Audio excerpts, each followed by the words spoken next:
returns to session. I'm Tyrone Bowman. This is Tyrone Bowman Tonight. According to NPR, Trump's federal indictment will loom large as Congress returns to session.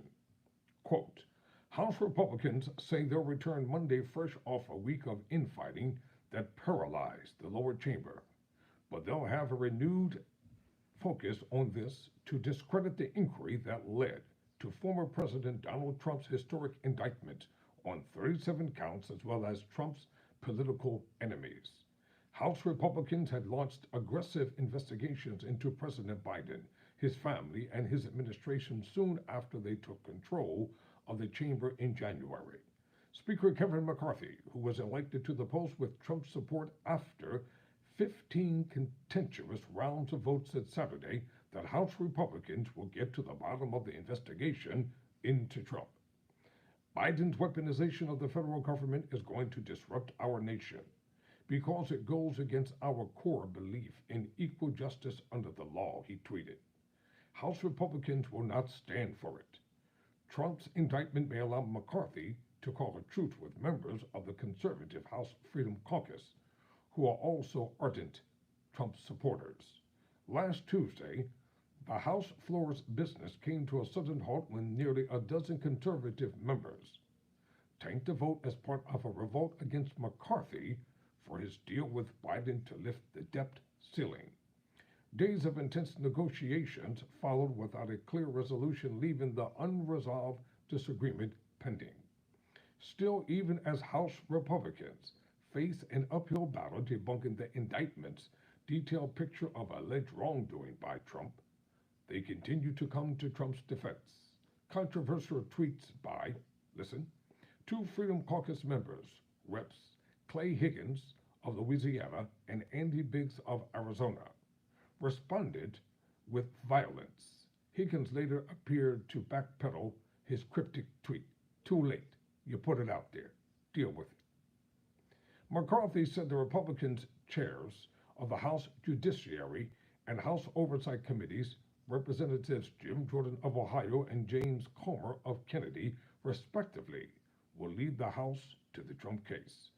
Jordan and Comer, along with all House Republicans, will get the answers Americans deserve, McCarthy tweeted.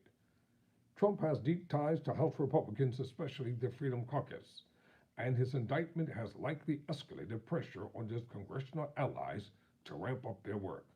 Comer, Jim Jordan, the things those committees are finding are incredible, Trump told a crowd at a campaign rally stop on Saturday in Columbus, Ohio. On Saturday, Jordan told CNN State of the Union that as a first step, the panel is waiting for the Justice Department to turn over a scope memo outlining the Trump investigation. This is as political as it gets, said Jordan, a McCarthy ally who is also a member of the Freedom Caucus. Jordan also defended Trump, arguing he declassified all the documents in his possession previously when he was president, though no such evidence Trump did that. He declined to say whether the panel would seek testimony from the Justice Department Special Counsel Jack Smith, who leads the inquiry into the classified documents, as well as January 6th. Let me just insert this here. The Democrats need to start playing hardball. Stop being passive. Stop being wimps. Stop placating these Republicans.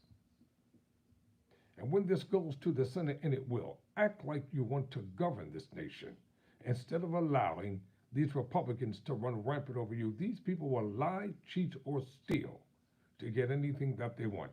It is clearly evident of that. Don't be blinded. Do what must be done.